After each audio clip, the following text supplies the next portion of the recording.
Hi, my name is Raymond Bentley. I'm 74 years old.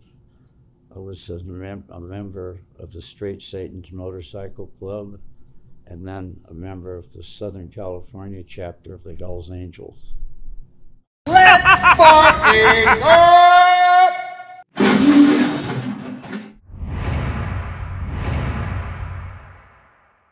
Well, when I was small, Santa Monica in my area, was dirt streets. I remember the Helms truck coming down the street with those wide drawers and the smell of fresh donuts, and the man with the donkey who used to come by and sharpen knives and scissors.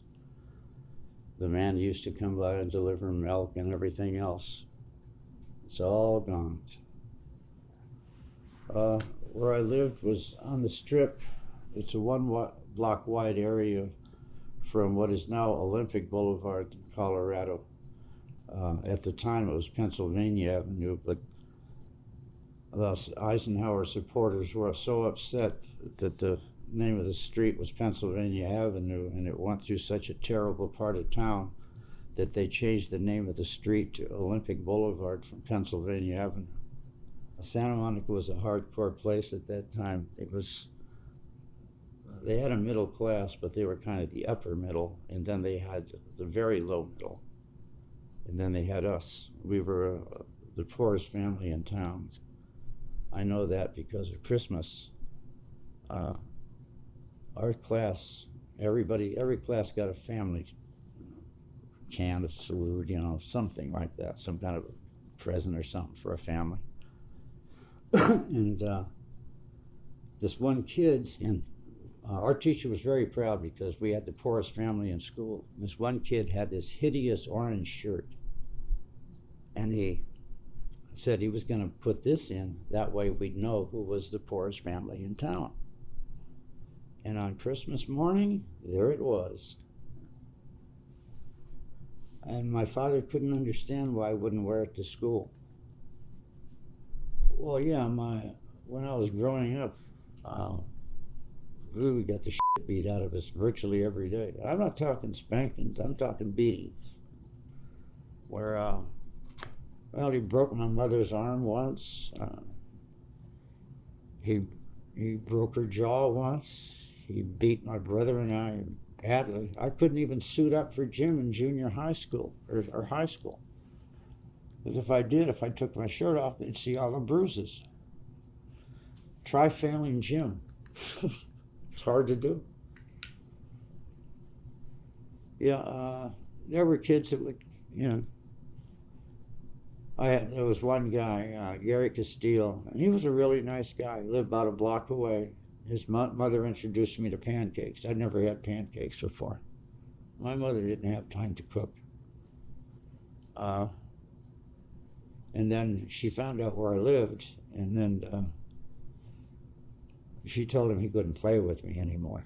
But, I was used to that. So I tell him, that's okay. I mean, don't worry about it. That's just the way it is. That's the way it always was. Gonna have a birthday party, invited whole class. Got to sit there in the living room and watch them pull up, make U-turns and leave.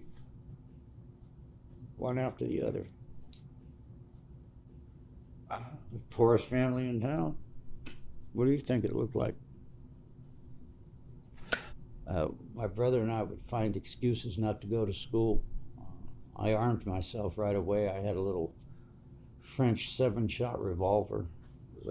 I'm not sure, I think it was a 32, something like that. But I was 6 going on 7, I guess. Somewhere in there. But my brother had a 45. I don't know where he got that. Then one day my brother was in bed, and my father told him, "Get up, you little punk, and find a job." So I was getting ready to go to school.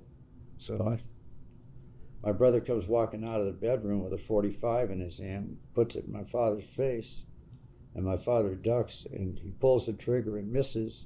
My father hits the back door. I couldn't believe he could move that fast. But he hit the back door, and my brother fired 6 more shots off. 45 holds 8. He turned around and stuck that 45 right in my face. and pulled the trigger, and it didn't fire. I just turned around, picked up my homework and my books, and went on to school like nothing happened, because that's the way it was. And my mother, being good British stock, stiff upper lip, is, John, put the gun down, John. Yeah, well, Gershwin and Houchin,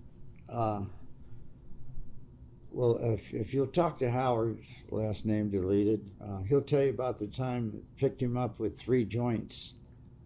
And Gershwin smoked one, Houchin smoked one, and they were telling him how good a grass it was, and they still had enough left for evidence. They took Howard once up into, I think it was Topanga Canyon, him and somebody else. They were going to murder them both and just dump their bodies.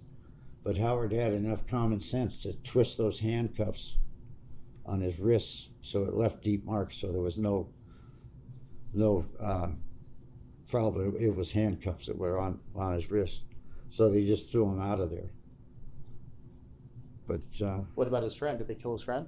No, they wanted to kill them both, but they just threw them both out. If he hadn't have twisted those handcuffs on his wrist, they'd have both been shot. They really wanted those guys. They wanted everybody bad. They had something called Sweep the Beach, just before summer every year, when all the wealthy kids come down for summer vacation and that, they'd find a reason to throw your butt in jail. Just long enough to last through summer. I was 13, Reuben was the same age. Now, Reuben was in truth a car thief. He would steal cars, but he never hurt them. He never kept them, never sold anything. It's just if he needed to go someplace, he would borrow your car, and then he'd bring it back, park it down the street a little bit, but he'd always bring them back, because most people used to really leave their keys in their cars back then. And one night, I was with my mother. It was about midnight up on Montana Avenue at this dress shop. A Modiste shop was the name of the place, where my mother helped sew with this woman who owned the thing. She worked for all the movie stars and that. And we heard this bang outside. When we go outside, it's where the door is set, it's an alcove, so the street light puts you in a shadow. And my mother, Mrs.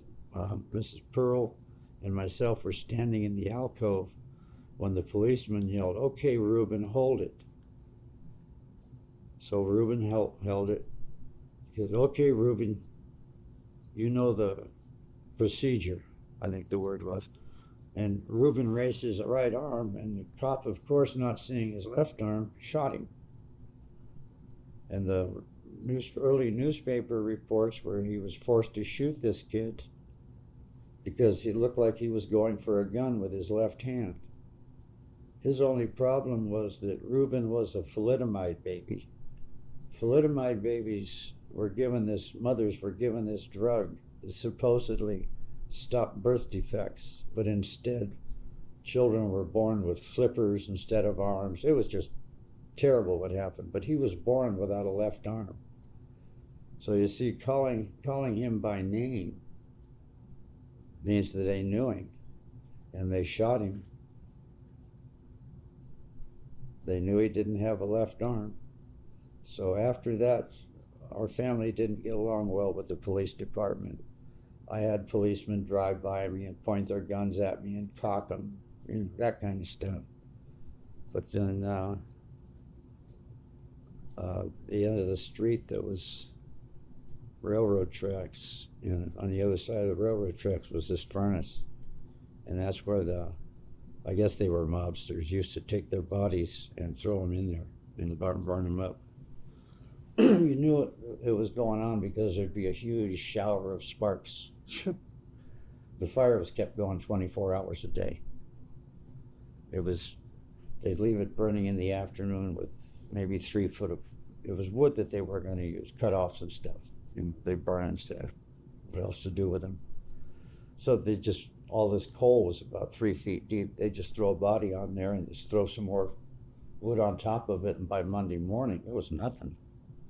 There was a black guy who had, well, he didn't have to, at the railroad spur at the end of the block, we had to wait for a train to move so we can get across the street or across the tracks and go to school. Well, there was this black man, these two white guys, I guess they were supervisors. Well, in those days, if it was one guy white and one guy black, the white was the supervisor. But he ordered him to go in between the cars and check the air hose because it looked loose to the guy. And the black guy told him he didn't want to because the trains are going to move in a minute. When the train backs up, they jar. So he didn't want to do it. So don't worry, it's not going to jar that far. So they actually kind of forced him into going in there. And the train jarred backwards from when the locomotive hit it and knocked him down. And then it went forward and cut his legs off between his knees and his thighs. And they just stood there and watched him bleed out. That wasn't even worth talking about in school. It was nothing worth talking about. What would blow most people's mind was just standard operation procedure. Checking out. Then there was the dog pound. We hated the dog pound, still do. But we used to sneak over into the dog pound and release all the dogs at night and let them all out. Because we let them all out preferably on a Friday night because they started destroying them Saturday at about 1 o'clock in the afternoon. So we release all the dogs. And then for sport, they had this big furnace out in the back where these trash trucks drove up and dumped their trash into this big open pit furnace. And they had all these dead dogs lined up around this edge of this furnace waiting for the fires to be stoked so they could throw the dogs in and burn them up. Well, in the meantime, all these hundreds of rats would be coming up eating the dogs and stuff. So I had a 22, I had a little Marlin 7-shot bolt action 22. And I used to get a couple of boxes of shorts, climb up the telephone pole and shoot rats. As soon as the rats stopped coming around, then we'd go up there and push the dogs into the fire so the rats wouldn't have any to eat. It was a wonderful town.